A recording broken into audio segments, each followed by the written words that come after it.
नमस्कार किसान भाइयों। अगर आपकी धान की फसल अभी हरी भरी है लेकिन आपको लग रहा है कि कल्ले उम्मीद के हिसाब से नहीं निकल रहे हैं, या फसल में यूरिया देने के बाद हरियाली तो बहुत बढ़ गई है लेकिन तना कमज़ोर दिखाई दे रहा है, या फिर आपको डर है कि आगे चलकर तेज़ हवा और बारिश में धान की फसल गिर ना जाए, तो आज का यह वीडियो आपके लिए बहुत इम्पोर्टेंट है। क्योंकि आज हम बात करेंगे धान में पोटास की। पोटास कब डालना चाहिए, कितनी मात्रा में डालना चाहिए और एक बार डालना चाहिए या बाँटकर। धान में कल्ले बढ़ाने में पोटास की क्या भूमिका है, फसल को गिरने से बचाने में पोटास कैसे मदद करता है, और सबसे ज़रूरी बात, पोटास डालते समय खेत में पानी कितना होना चाहिए। इन सभी सवालों का जवाब आज आपको बिल्कुल आसान भाषा में मिलेगा। और वीडियो के अंत तक मैं आपको एक ऐसा आसान तरीका भी बताऊंगा जिससे आप अपनी मिट्टी, किस्म और खाद प्रबंधन के हिसाब से पोटास का सही इस्तेमाल तय कर सकेंगे। तो वीडियो को अंत तक ज़रूर देखिए। सबसे पहले एक बहुत ज़रूरी बात समझिए, धान में सिर्फ यूरिया डालने से ज़्यादा कल्ले निकलना ज़रूरी नहीं है। यूरिया पौधे को नाइट्रोजन देता है। नाइट्रोजन से पौधे की पत्तियों की हरियाली और वेजिटेटिव ग्रोथ बढ़ती है। लेकिन पौधे को सिर्फ नाइट्रोजन की ज़रूरत नहीं होती, उसे फास्फोरस चाहिए, उसे पोटास चाहिए, उसे जिंक और दूसरे सूक्ष्म पोषक तत्व भी ज़रूरत के अनुसार चाहिए। यानी अच्छी फसल का मतलब सिर्फ ज़्यादा यूरिया डाल देना नहीं है। अच्छी फसल का मतलब है पौधे को सही पोषक तत्व सही मात्रा में, सही समय पर और सही तरीके से देना। अब सवाल आता है कि पोटास आखिर करता क्या है। पोटास यानी पोटेशियम पौधे के अंदर तक बहुत सारी महत्वपूर्ण प्रक्रियाओं में भूमिका निभाता है। यह पौधे के पानी के संतुलन को बनाए रखने में मदद करता है। पौधे के स्टोमेटा यानी पत्तियों के सूक्ष्म छिद्रों के खुलने और बंद होने की प्रक्रिया में पोटेशियम की महत्वपूर्ण भूमिका होती है। इससे पौधे को पानी के तनाव और मौसम के दबाव से निपटने में मदद मिलती है। इसके अलावा पोटास पौधे के अंदर बने हुए प्रकाश संश्लेषण के उत्पादों और दूसरी जैव रासायनिक प्रक्रियाओं के उचित उपयोग में मदद करता है। यानी इसे आप पौधे की पूरी व्यवस्था को सुचारू रूप से चलाने वाला एक महत्वपूर्ण पोषक तत्व समझ सकते हैं। और यही कारण है कि धान में पोटास की कमी होने पर सिर्फ रंग देखकर यह कहना मुश्किल हो सकता है कि फसल बिल्कुल ठीक है। कई बार खेत बाहर से हरा दिखाई देता है लेकिन पौधे की मजबूती, पानी का उपयोग, जड़ों का विकास और बाद में दाना भरने जैसी प्रक्रियाओं पर पोषण असंतुलन का असर पड़ सकता है। अब बात करते हैं कल्लों की। किसान भाई अक्सर कहते हैं, भाई साहब यूरिया तो डाल दिया, फिर कल्ले क्यों नहीं बढ़ रहे। इसका जवाब सिर्फ पोटास नहीं है, कल्लों की संख्या पर कई चीज़ों का असर पड़ता है, जैसे धान की किस्म, रोपाई की उम्र, पौधों की संख्या, पौधों के बीच की दूरी, नाइट्रोजन की उपलब्धता, फास्फोरस, पोटास, जिंक, पानी का प्रबंधन, खरपतवार, धूप, तापमान और सबसे महत्वपूर्ण पौधे की अवस्था। इसलिए मैं आपको कोई ऐसा दावा नहीं करूँगा कि सिर्फ पोटास डालते ही 100% कल्ले बढ़ जाएंगे। लेकिन अगर मिट्टी में पोटास की कमी है तो उस कमी को दूर करना निश्चित रूप से पौधे की वृद्धि और उत्पादकता को बेहतर करने में मदद कर सकता है। अब सबसे महत्वपूर्ण सवाल, धान में पोटास कब डालें। इसे समझने के लिए धान की फसल को अलग अलग अवस्थाओं में समझना पड़ेगा। पहली अवस्था है रोपाई के समय।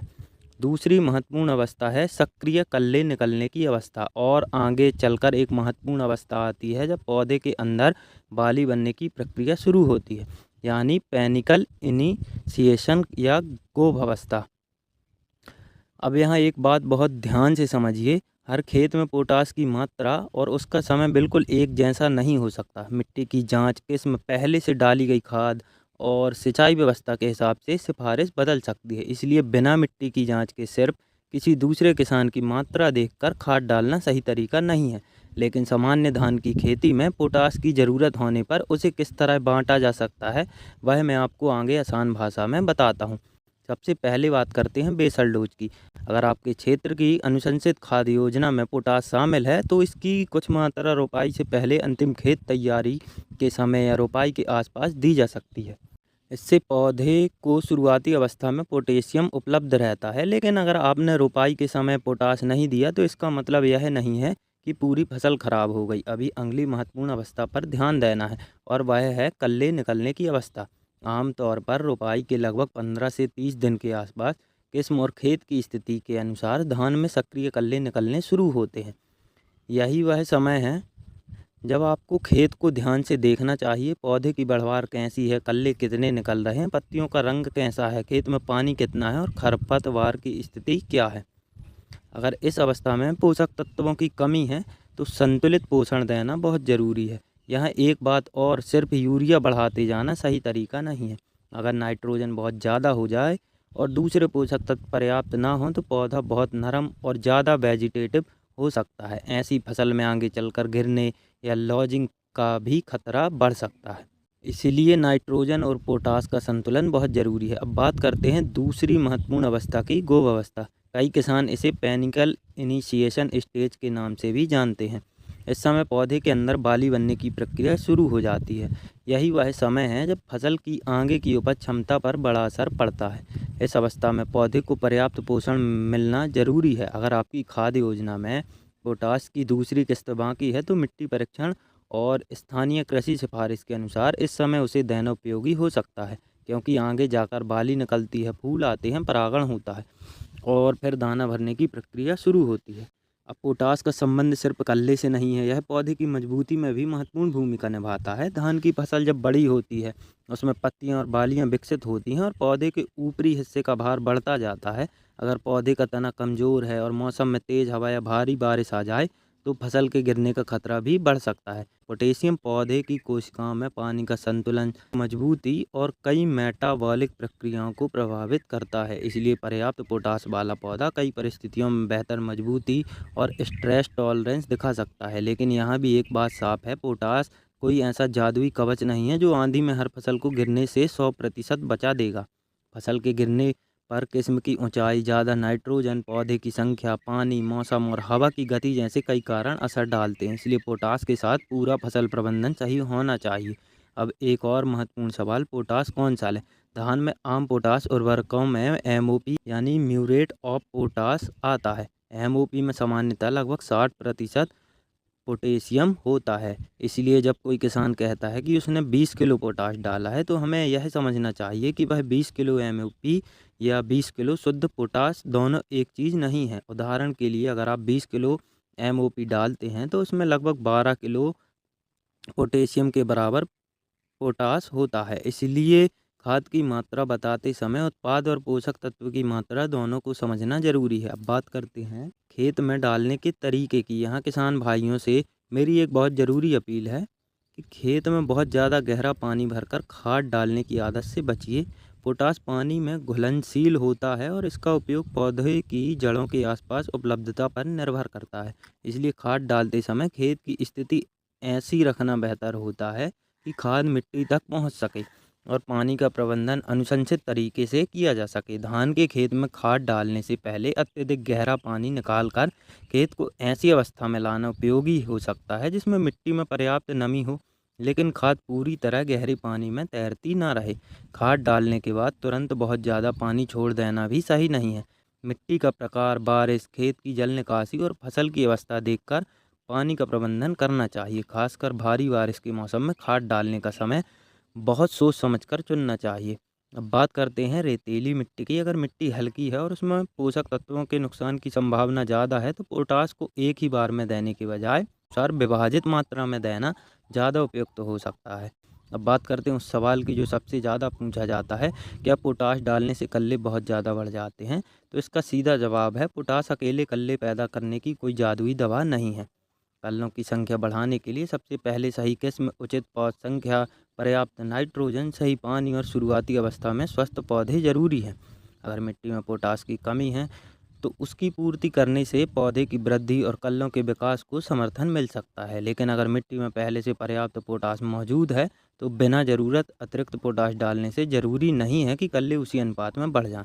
यानी जितना ज़्यादा पोटाश उतने ज़्यादा कल्ले, यह सोच गलत है। पोषक तत्व ज़रूरत के हिसाब से देना है। अब एक और बड़ी गलती, किसान कई बार यूरिया और पोटाश को एक ही दिन, एक ही जगह और एक ही मात्रा में डाल देते हैं। यह ज़रूरी नहीं है कि हर खेत में यही सबसे अच्छा तरीका हो। खाद का मिश्रण और उपयोग, उसकी फॉर्मुलेशन मिट्टी, मौसम और स्थानीय सिफारिश के अनुसार करना चाहिए। इसलिए अगर आप यूरिया और एमओपी को साथ में देने की सोच रहे हैं तो दोनों की मात्रा पहले से तय करें। अब आते हैं दाना भरने वाली अवस्था पर। जब बाली निकलने के बाद दाना बनना शुरू होता है तब पौधे के अंदर भोजन का वितरण बहुत महत्वपूर्ण हो जाता है। इस समय संतुलित पोषण, पर्याप्त पत्ती क्षेत्र और सही पानी प्रबंधन का सीधा असर दाना भरने पर पड़ता है। लेकिन यह एक गलत जानकारी बहुत तेज़ी से किसानों के बीच फैलती है। कई लोग कहते हैं कि 0050 में 50% पोटास और 17% सल्फर होता है। यह सही नहीं है। 0050 एक अलग NPK फार्मूलेशन को दर्शाता है। इसलिए किसी भी फर्टिलाइज़र का नाम सुनकर सीधे मात्रा तय मत कीजिए। उसके पैकेट पर लिखी गारंटीड एनालिसिस ज़रूर पढ़िए, और अगर फोलियर स्प्रे करना है तो उसी उत्पाद की लेवल रिकमेंडेशन के अनुसार करें, क्योंकि पत्तियों पर ज़्यादा कॉन्सेंट्रेशन में फर्टिलाइज़र डालने से फ़ायदा होने के बजाय पत्तियां झुलस भी सकती हैं। आपको एक बहुत आसान तरीका बताता हूं। अगर आपकी धान की फसल में अभी 15 से 30 दिन की है तो सबसे पहले खेत को देखिए, कल्ले कितने हैं, पौधा स्वस्थ है या नहीं, पत्तियों का रंग कैसा है, खरपतवार कितने हैं, और सबसे महत्वपूर्ण, आपने पहले कौन कौन सी खाद कितनी मात्रा में डाली है। अगर पोटास की ज़रूरत वाली स्थिति है तो स्थानीय सिफारिश और मिट्टी परीक्षण के अनुसार इस अवस्था में इसकी पूर्ति पर ध्यान दें। अगर फसल 45 से 60 दिन के आसपास है तो अपनी किस्म के अनुसार गोव अवस्था पहचानिए। इस समय पौधे के अंदर बाली बनने की प्रक्रिया शुरू होती है। अगर पोटास की दूसरी किस्त आपकी खाद्य योजना में है तो इसे इसी महत्वपूर्ण अवस्था के आसपास देना उपयोगी हो सकता है। और अगर फसल में पहले से पर्याप्त पोटास है तो सिर्फ डर के कारण अतिरिक्त पोटास डालने की ज़रूरत नहीं है। अब बात करते हैं कितनी मात्रा में डालें। तो यहाँ मैं आपको एक बात बिल्कुल साफ बता दूं कि पूरे भारत में हर धान के खेत के लिए 30 या 40 किलो MOP की एक ही मात्रा बताना वैज्ञानिक तरीका नहीं है, क्योंकि मिट्टी अलग है, किस्म अलग है, उत्पादन लक्ष्य अलग है, पहले डाली गई खाद अलग है और मिट्टी में उपलब्ध पोटास भी अलग है। इसलिए सबसे अच्छी मात्रा वही होगी जो आपके क्षेत्र के अनुशंसित फर्टिलाइज़र डोज और सॉइल टेस्ट के अनुसार तय हो। अगर आपके ज़िले में कृषि विभाग या कृषि विश्वविद्यालय ने धान के लिए पोटास की निश्चित मात्रा बताई है तो उसी को प्राथमिकता दें। और अगर मिट्टी की जांच नहीं हुई है तो अगले सीजन से मिट्टी की जांच जरूर करवाइए, क्योंकि खाद की बोरी बढ़ाना खेती नहीं है। सही खाद को सही मात्रा में सही समय पर देना ही असली खेती है। अगर आपको यह जानकारी उपयोगी लगी हो तो वीडियो को लाइक ज़रूर करें और कमेंट में ज़रूर बताइए कि आपके खेत में धान अभी कितने दिन का और आपने अब तक कौन कौन सी खाद डाली है, और आपकी सबसे बड़ी समस्या क्या है। कल्ले कम निकल रहे हैं, पीलापन है, फसल कमज़ोर है, या फिर आपको बालियाँ दाने भरने की चिंता है। कमेंट में अपनी फसल की स्थिति ज़रूर बताइए। और अगर आपके गांव में कोई किसान भाई अभी भी यह मानता है कि धान की हर समस्या का समाधान सिर्फ यूरिया है तो यह वीडियो उसके साथ शेयर ज़रूर कीजिए, क्योंकि सही जानकारी समय पर मिल जाए तो किसान का खर्च भी बच सकता है और फसल का नुकसान भी। ऐसी ही आसान भाषा में वैज्ञानिक और काम की खेती की जानकारी के लिए हमारे चैनल को सब्सक्राइब जरूर करें और वीडियो को लाइक करें और चैनल से जुड़े रहें। मिलते हैं अगले वीडियो में खेती की एक और ज़रूरी समस्या के वैज्ञानिक समाधान के साथ।